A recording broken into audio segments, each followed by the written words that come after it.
జై శ్రీమన్నారాయణ. శ్రీమన్నారాయణ చరణం శరణం ప్రపద్యే. శ్రీరాఘవం దశరథాత్మజ ప్రమేయం సీతాపతిం రఘుకులాన్వయ రక్తదీపం ఆజానుబాహం అరవింద దయాల్తాక్షం రామం నిశాచర వినాశకం నమామి. బుద్ధిర్బలం యశోధైర్యం నిర్భయత్వామరోగత అజాఢ్యం వాక్పటత్వం చ హనుమత్ స్మరణాద్ భవేత్. మనోజం మార్తులవేగం జితేంద్రియం బుద్ధిమతారిష్టం వాతాద్భయం వానరయూధముఖ్యం శ్రీరామదూతం శిరసా నమామి. యత్ర యత్ర రఘునాథకీర్తనం తత్ర కుతమస్తకాంజలిం భాస్వవారి పరిపూర్ణలోచనం మారుతిం నమతరాక్షం. బుద్ధిర్బలం యశోధైర్యం నిర్భయత్వామరోగత అజాఢ్యం వాక్పటత్వం చ హనుమతు స్మరణాభేదం.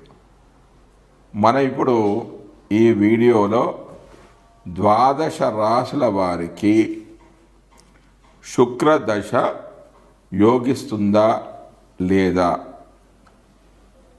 12 లగ్నాల వారికంటే మేష లగ్నాల వారికి వివిధ స్థానాల్లో శుక్రుడు ఉన్నప్పుడు ఏ ఫలితాలు ఇస్తాడో మనము ఇప్పుడు ఈ వీడియోలో తెలుసుకుందాం. అసలు శుక్రుడు యొక్క కారకత్వాలు ఏమిటి అంటే, శుక్రకారకత్వాలు వ్యాపార సౌఖ్య మహిళాభరణాని కామ దేవాంగనారాతి బలాని వినోద విద్య ప్రహ్లాద వాహన యశో శుభేభనారి సౌందర్య కావ్యరచన పరిచించ యద్భవాత్ యద్భావాత్ అన్నారు. ఇది భావమంజరి 51 శ్లోకంలో చెప్పబడింది. అంటే వ్యాపార సౌఖ్యము, స్త్రీలు, ఆభరణాలు, కామం, వేశ్యారతి, బలము, వినోదము, విద్యా విలాసాలు, వాహనాలు, యశస్సు, గుర్రము, ఏనుగు, స్త్రీ సౌందర్యము, కావ్య రచన మొదలైనవి శుక్రకారకత్వాలని గ్రంథకర్త యొక్క అభిప్రాయం. మధ్య వయస్సు, వైశ్యుడు, జలస్థానము, విచిత్ర కావ్యాలు, జలచరాలు, కన్ను, సత్యభాషణ, జలక్రీడ, నాటకాది ప్రయోగము, తెల్లని వస్త్రాలు, కోశాధికారము, నల్లని జుట్టు, గుప్తాంగము, మూత్రము, నాగలోకము, రహస్య రక్షణ మొదలైనవి శుక్రకారకత్వాలని ఉత్తరకాలామృతంలో చెప్పబడిన విశేషాలు. అసలు దశ యొక్క సామాన్యమైన విషయాలు ఏ విధంగా ఉంటాయంటే, ఆ యొక్క దశానాథుడు ఎక్కడ ఉంటే శుభ ఫలితాలు ఇస్తాడు, ఏ స్థానాల్లో ఉంటే పాప ఫలితాలు ఇస్తాడు అనేది మనం ఇప్పుడు తెలుసుకుందాం. సర్వదశ సామాన్య విషయాలు దశానాథుడి యొక్క క్షేత్రాన్ని బట్టి ఫలితాలు, అంటే దశానాథుడినే ఏ రాశిలో ఉన్నాడు దాన్ని బట్టి ఫలితాలు ఏ విధంగా ఉంటాయి అనేది మనం ఇప్పుడు తెలుసుకుందాం. దశానాథుడు ఉచ్చను పొందితే, అంటే ఉచ్చ రాశిలో ఉంటే ఆ యొక్క గ్రహ దశలో గొప్ప అధికారము, కీర్తి, ధనము, అధిక విద్య, సుఖము అనేవి కలుగుతాయి. స్వక్షేత్రంలో ఉంటే, అంటే సొంత ఇంట్లో ఉంటే ఆ గ్రహ దశలో దైవ చింతన, పుణ్య కార్యాచరణము, ఆరోగ్యము, కొంత ధనము అనేవి కలుగుతాయి. అతిమిత్ర క్షేత్రంలో ఉంటే ఆ గ్రహదశలో అధికారుల యొక్క ఆదరము, అధికారం, సుఖం కలుగుతాయి. మిత్రక్షేత్రంలో ఉంటే ఆ గ్రహదశలో అభివృద్ధి, అధికారము, పూజ్యత అనేది కలుగుతుంది. సమక్షేత్రంలో ఉంటే విద్య, ధనము, ఆధ్యాత్మిక చింతన అనేవి కలుగుతాయి. శత్రుక్షేత్రంలో ఉంటే ఆ గ్రహదశలో సుఖము కలుగుతుంది. దశానాథుడు నక్షత్ర సంధిలో ఉంటే అతని దశలో దుఃఖాలు, వ్యాధులు కలుగుతాయి. ఛాయాగ్రహాలు శుభస్థానాల్లో ఉంటే, అంటే ఛాయాగ్రహాలంటే రాహు, కేతువు, ఇవి శుభస్థానాల్లో కేంద్ర కోణాల్లో ఉంటే శుభ ఫలితాలని ఇస్తాయి.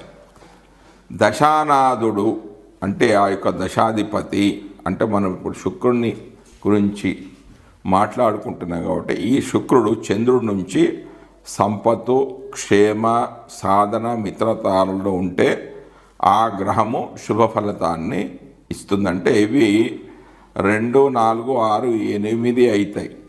ఈ స్థానాల్లో ఉంటే శుభ ఫలితాలు అనేవి కలుగుతాయి. చంద్రస్థితి రాశి, చంద్రుడు స్థితి చెందిన రాశి మిత్ర, ఉచ్చ, ఉపచయ, కోణ సప్తమాలైతే ఆ గ్రహము శుభ ఫలితాన్ని ఇస్తుంది. విపత్తార, ప్రత్యక్తార, నైధన తారల్లో ఉన్న గ్రహాలు తమ దశల్లో ఫలితాలు ఇస్తాయి. అంటే అక్కడి నుంచి 3, 5, 7 ఈ స్థానాల్లో ఉంటే పాప ఫలితాలు అనేవి కలుగుతాయి. ఇక మనము శుక్ర మహాదశ యొక్క ఫలితాలను తెలుసుకుందాం. అసలు శుక్రదశ వస్తే ఆ లగ్నాల వారికి శుక్రదశ వస్తే అసలు ఫలితాలు ఏ విధంగా ఉంటాయి? శుక్రుని యొక్క ఆరోహ దశలో ధాన్యము, బట్టలు, ఆభరణాలు, కీర్తి, గౌరవం కలుగుతాయి. మంచి ప్రవర్తన ఉన్న తన వారితో విరోధం, తల్లి మృతి, పరవరిత సంగమం కలగవచ్చు. శుక్రుని అవరోహ దశలో నరి వయస్సు వేషను పొందుట, ధనలాభము, స్త్రీ బంధువులకు దుఃఖము, మనస్సు వికృతిని పొందడం, హృదయశూల, కామతురచే దుఃఖం అనేది కలుగుతాయి. శుక్రుడు పరమ ఉచ్చలో ఉన్నప్పుడు శుక్రదశలో మన్మథ విలాసము, భార్య ధనాన్ని అనుభవించడము, మంచి భోజనము, వస్త్రాలు, వాహనాలు, సుఖశయ్య భోగాలు, స్త్రీలు, పుత్రులు, రత్నాలు లభిస్తాయి. ఉచ్చలో శుక్రుడుండగా శుక్రుని యొక్క దశలో అంటే శుక్రుడు ఉచ్చలో ఎక్కడ ఉంటాడంటే మీనరాశిలో శుక్రుడు ఉంటే ఆ దశలో గొప్ప అధికారము, అధికారి యొక్క స్నేహము, పశు సంపద వృద్ధిని పొందట, తాంబూలము, సుగంధాలు, పుష్పాలు, అలంకారాలు, సుఖం అనేది కలుగుతాయి. నీచలో శుక్రుడు ఉండగా అంటే శుక్రుడు ఎక్కడ నీచలో పొందుతాడంటే కన్యలో నీచ పొందుతాడు. శుక్రదశ ఉంటే అక్కడ అనేక రోగాలు, చేసే కృషి పట్ల విముఖత, సర్వదా భయము, భార్య సంతానాలకు దుఃఖం అనేది కలుగుతాయి. శుక్రుడు స్వక్షేత్రంలో ఉన్నప్పుడు అంటే స్వక్షేత్రం అంటే శుక్రుడికి తుల, వృషభం అనేది స్వక్షేత్రాలు. ఇక్కడ ఉంటే స్త్రీపుత్ర ధన శౌర్యాలు కలుగుతాయి. నిత్యం సంతోషంతో పరోపకారం చేస్తూ గొప్పవాడు అవుతాడు. ద్వేషం అనేది ఉండదు. శుక్రుడు మూల త్రికోణంలో ఉంటే అంటే తులారాశిలో, తుల అంటే స్వక్షేత్రాల్లో బలమైన దాన్ని మూల త్రికోణం అంటారు. అంటే తులలో శుక్రుడు ఉంటే అధికారము, వ్యాపారము, స్త్రీధనము, శాస్త్రజ్ఞత, కీర్తి లభిస్తాయి. శుభగ్రహాలతో కూడిన శుక్రదశలో అంటే శుక్రుడు శుభస్థానాల్లో ఉండి శుభగ్రహాలతో కలిసి ఉంటే అంటే శుక్రుడే ఒక శుభగ్రహం. బుధుడితో కానీ గురువుతో కానీ కలిసి శుక్రుడు ఉన్నట్లయితే పుత్ర, మిత్ర, ధాన్యాలు లభిస్తాయి. సౌభాగ్యము, గౌరవము, వాహనాదులు లభిస్తాయి. ఒకవేళ పాపగ్రహాలతో శుక్రుడు ఉన్నట్లయితే అంటే పాపగ్రహాలు అంటే ఏంటి? రవి, కుజుడు, శని, రాహు, కేతులతో కలిసి ఉన్న ఒకవేళ వాళ్ళ దృష్టి కానీ ఉన్నట్లయితే స్థాన చలనం అంటే తను ఉన్న స్థానం నుంచి వేరే దగ్గరికి వెళ్ళడము, బంధువులతో గొడవలు కావడము, తన వంశాచారాలను పాటించకపోవడము. అంటే ఇక కొందరు వేరే క్యాస్ట్ వాళ్ళని కూడా మ్యారేజ్ చేసుకుంటారు కదా, వేరే వర్ణం వాళ్ళని, అలాంటివి కూడా జరగవచ్చు. వ్యవసాయము, ధనము, భార్యకి సంతానానికి నష్టం కలగడం అంటే వాళ్ళకి అనారోగ్య సమస్యలు రావడం లాంటివి కూడా జరగవచ్చు. బలవంతుడైన శుక్రుని దశలో అంటే ఒక రాశి చక్రాన్ని చూసుకోకూడదు, షట్ వర్గాలను కూడా చూసుకోవాలంటే D2, D3 అంటే ద్రేకానము, నవమాంశ, ద్వాదశాంశ, త్రిశాంశ, ఇందులో కూడా శుక్రుడు బలంగా ఉండాలి. అలా ఉన్నట్లయితే శుక్రుని దశలో గొప్ప సుఖము అధిక కీర్తి రాజగౌరవము, అందరికీ ఉపకారం చేయడం, యజ్ఞాదులను చేయడం, సంతాన లాభము, ధనభాగ్యాలు, భార్యా కుమారులకు సౌఖ్యం అనేది కలుగుతాయి. బలహీనుడైన శుక్రుని దశలో ఒకవేళ శుక్రుడు ఈ షడ్వర్గాలలో అంటే 7 చక్రాలలో శుక్రుడు ఒకవేళ బలహీనంగా ఉన్నట్లయితే గొప్ప సుఖము, అధిక కీర్తి, రాజ గౌరవము, అందరికీ ఉపకారం చేయడం, యజ్ఞాలు చేయడం, సంతాన లాభము, ధనభాగ్యాలు, భార్యా కుమారులకు సౌఖ్యం కలుగుతాయి. ఒకవేళ అంటే ఇవన్నీ కూడా శుక్రుడి బలహీనతగా బలంగా ఉన్నప్పుడు. శుక్రుని బలహీనుడైన శుక్రుని దశలో గొప్ప కష్టం అనేది వస్తుంది. అంటే బలహీనుడైన శుక్రుని దశలో గొప్ప కష్టము, స్థాన నాశనము, ధర్మనాశము, శత్రువృద్ధి, రుణవృద్ధి అనేవి కలుగుతూ ఉంటాయి. ఇవి ఇప్పటివరకు మనం చెప్పినవన్నీ కూడా శుక్రుడి యొక్క కారకత్వాలు. దశల వారీగా శుక్రుడు ఆ గ్రహము ఉచ్చ స్థానంలో ఉంటే, మంచి స్థానంలో ఉంటే ఏ ఫలితాలు వస్తాయి, చెడు స్థానాల్లో ఉంటే ఏ ఫలితాలు వస్తాయి, మరియు శుక్రదశ యొక్క ఫలితాలు అనేవి మనం ఇప్పుడు తెలుసుకుందాం. జై శ్రీమన్నారాయణ.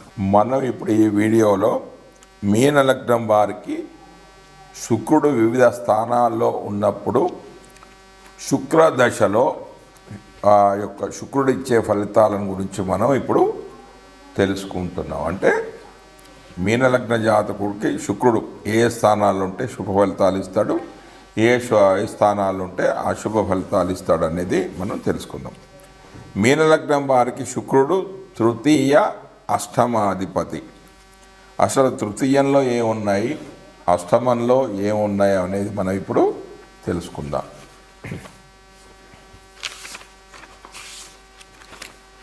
తృతీయ భావంలో ధైర్యము, కనిష్ట సోదరులు, యుద్ధం, చెవులు, పాదాలు, మార్గము, ప్రదేశము, చిత్తచాంచల్యము, సామర్థ్యము, పూజాగది, తాపము కలిగించడం, కళలు, భటులు, పరాక్రమం, జన సహకారము, దగ్గరి బంధువులు, స్నేహితులు, ప్రయాణము, కంఠము, చెడు పదార్థాలు భుజించడం, శక్తి, ఆస్తి విభజన, ఆభరణాలు, గుణము, విద్య, వినోదాలు, శారీరక బలము, లాభము, శరీర పుష్టి, మంచి కులంలో జన్మ, సేవకులు, తండ్రికి సంబంధించిన ప్రదేశము, దాసీ జనము, మంచిది అయిన చిన్న వాహనము, దగ్గర ప్రయాణాలు, కార్యసంధానము, స్వధర్మము అనే వాటివి తృతీయ భావంలో పరిశీలించాలి. ఇక అష్టమంలో ఏమున్నాయి? అష్టమంలో ఆయువు, సుఖము, అవమానం, బంధువుల వల్ల వచ్చే ఆస్తి, లైఫ్ ఇన్సూరెన్స్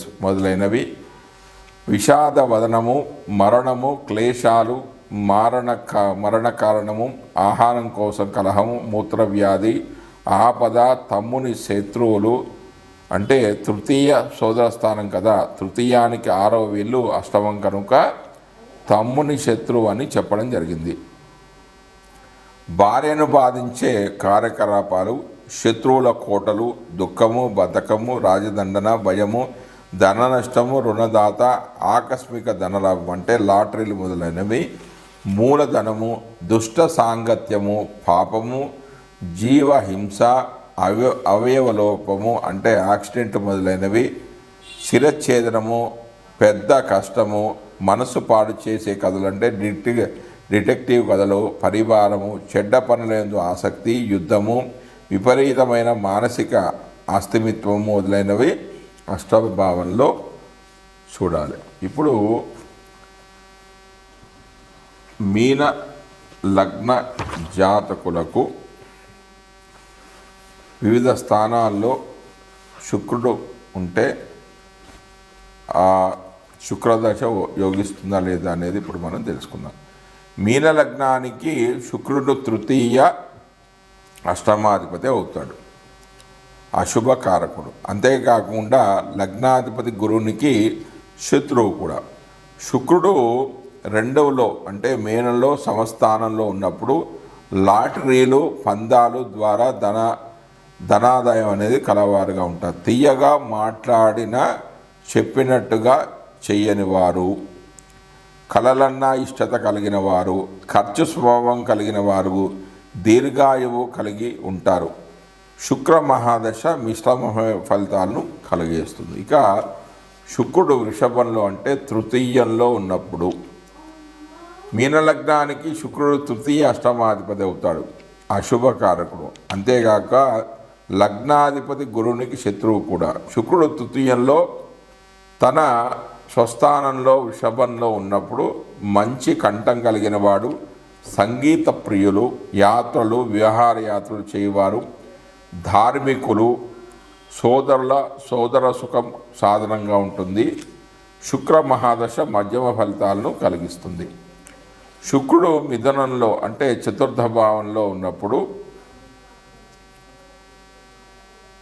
ఇది మిథునం అనేది శుక్రుడికి మిత్రక్షేత్రం కాబట్టి సుఖాలను అనుభవించలేని వారు, విద్యలో ఆటంకాలు ఉంటాయి, స్వేచ్ఛగా సంచరించే వాళ్ళుగా ఉంటారు. శుక్ర మహాదశ మధ్యమ ఫలితాలను కలిగిస్తుంది. ఇక శుక్రుడు పంచమంలో ఉంటే, కర్కాటకంలో ఉంటే, ఇది గురువునికి శత్రువు కూడా. ఈయన మీనలగ్నానికి శుక్రుడు తృతీయ అష్టమాధిపతి అవుతాడు, అశుభకారకుడు. అంతేగాక లగ్నాధిపతి గురునికి శత్రువు కూడా.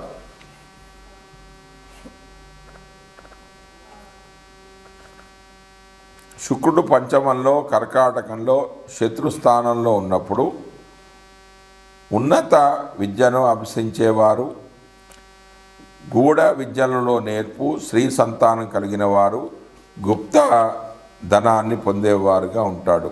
అయితే శుక్రుడు పంచమంలో అంటే కర్కాటకంలో అధిపతి చంద్రుడికి శుక్రుడికి శత్రుత్వం ఉన్న కారణంగా పంచమభావంలో ఉన్నప్పుడు మంచి ఫలితాలు అనేవి రావు, సాధారణ ఫలితాలు అనేవి ఉంటాయి. శుక్రుడు షష్టమంలో అంటే సింహరాశిలో ఉన్నప్పుడు, ఇది శత్రురాశి కాబట్టి శత్రువులు ఉన్నప్పుడు పరాక్రమం అనేది చూపలేని వారు, ఖర్చు స్వభావం గలవారు, విదేశాల్లో ఉద్యోగం లేదా వ్యాపారం వల్ల ధనలాభం కలిగిన వారుగా ఉంటారు, జలభయం కలిగిన వారుగా ఉంటారు. మధ్యమ ఫలితాలు అనేవి కలుగుతాయి. శుక్ర మహాదశలో మధ్య ఫలితాలు అనేవి కలుగుతాయి. ఇక శుక్రుడు సప్తమ భావంలో అంటే కన్యలో ఉన్నప్పుడు, కన్య అనేది శుక్రుడికి నీచ క్షేత్రం కాబట్టి వైవాహిక సుఖాలు ఉన్నా కూడా కలతలు ఉంటాయి, గొడవలు ఎక్కువగా ఉంటాయి. వివాహంలో మిత్రులతో వివాదాలు ఉంటాయి. కష్టానికి తగిన ఫలితాలు ఎక్కువగా ఉండవు. ద్వికలత్ర యోగం కూడా ఏర్పడే అవకాశం ఉంది. సాధారణ ఫలితాలను కలిగి ఉంటారు. ఇక శుక్రుడు తులలో ఉన్నప్పుడు అంటే అష్టమ భావంలో ఉన్నప్పుడు, తుల అనేది శుక్రుడికి స్వక్షేత్రం. అంటే తన సొంత ఇంట్లోనే ఉన్నప్పుడు వివాహ అనంతరం ఉద్యోగాది లాభాలు కలిగిన వారుగా ఉంటారు. భౌతిక సుఖాలు తక్కువగా ఉంటాయి. ధైర్యం అనేది చాలా తక్కువగా ఉంటుంది. భావోద్యోగాలు ఎక్కువగా ఉంటాయి. ఉద్రేక స్వభావం కలిగి ఉంటారు. స్వార్థపరులుగా ఉంటారు. వివిధ కళల్లో నేర్పు కలిగిన వారుగా ఉంటారు. ఆయుర్దాయం కలిగిన వారుగా ఉంటారు. కానీ శుక్ర మహాదశ మధ్యమ ఫలితాలను కలిగి ఇస్తుంది. ఇక శుక్రుడు నవభావంలో అంటే వృశ్చికంలో ఉన్నప్పుడు, ఇది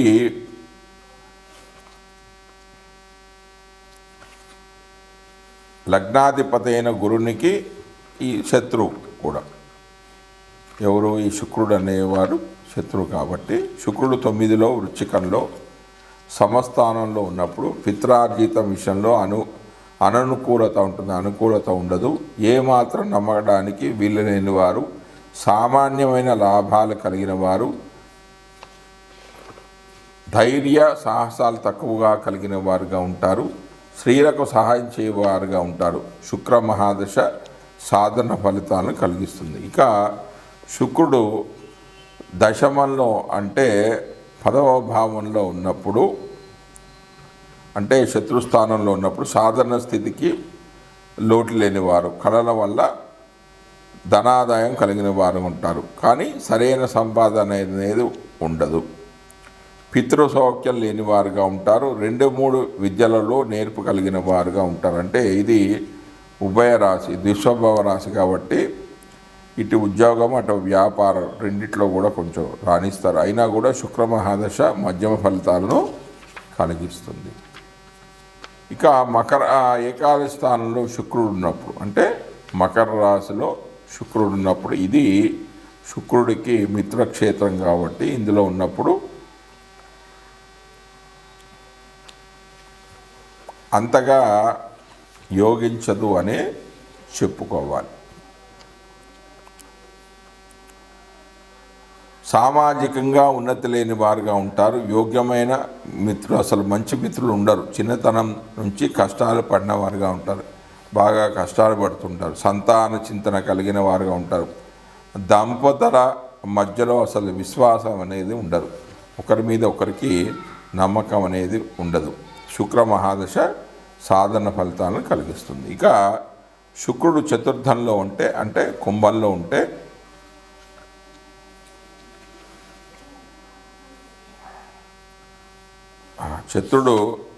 ఈ శుక్రుడు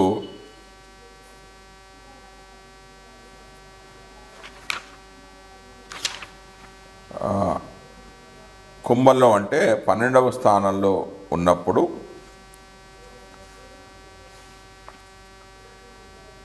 కుంభం అనేది శుక్రుడికి మిత్రస్థానం కాబట్టి ధనము, కీర్తి, స్త్రీ సంతానం, సుఖము, విలాస జీవితము కలిగిన వారుగా ఉంటారు. గుప్త శత్రువులు కలిగిన వారుగా ఉంటారు. గుప్త రోగాలు, బాధలు కలిగి ఉంటారు. విశేషంగా ధనాన్ని ఖర్చు చేయవారుగా ఉంటారు. వ్యాపారం మూలకంగా కానీ వ్యవసాయ మూలకంగా కానీ శుక్రదశ బాగా యోగిస్తుంది. అంటే వ్యాపారంలో బాగా లాభాలుంటాయి, వ్యవసాయదారులకు కూడా మంచి లాభాలనే ఉంటాయి. ఇక శుక్రుడు తన లగ్నంలోనే ఉంటే, అంటే మీన లగ్నం వారికి లగ్నంలోనే శుక్రుడు ఉంటే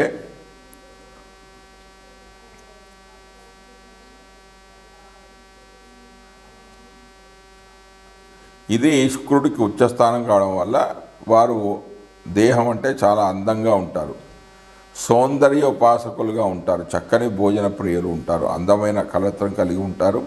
స్థిరమైన చిత్తం లేనివారు, కానీ చిత్తం అనేది ఉండదు, మంచి ఆలోచనలు ఉండదు.